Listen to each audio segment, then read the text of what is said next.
Ogie Alcacid, sobrang bilib na bilib kay Kim. Posible nga bang maging ninong sa kasal ng Kim Pao?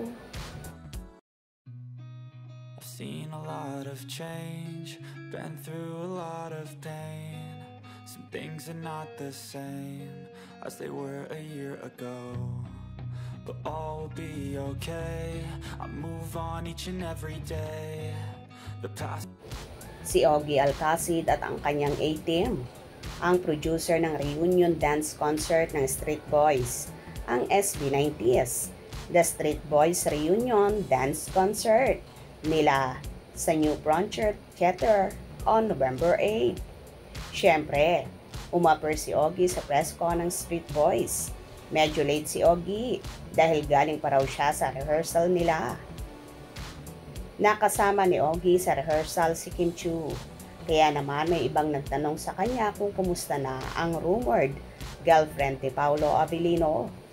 Sa isa sa mga rehearsal kasi nila ng magpasikap, production number nila para sa 15th anniversary ng It's Showtime, ay naaksidente si Kim at dinala sa ospital. Sabi ni Ogie, nag-rehearse na uli siya. Bilib ako kay Kim, pero ok na rin naman siya. At noong naaksidente raw si Kim ay nag-insist si Ogie na magpa-CT scan test ito. Sabi ko sa kanya, kailangan niyang magpa-CT scan. I insisted kaya ginawa naman niya. Komento ni Ogie. Sabi pa ni Ogie, ok na rin daw yung sugat ni Kim. Dapat nga raw abangan sa Tuesday ang pagsalang nila sa magpasikat anniversary segment ng It's Showtime.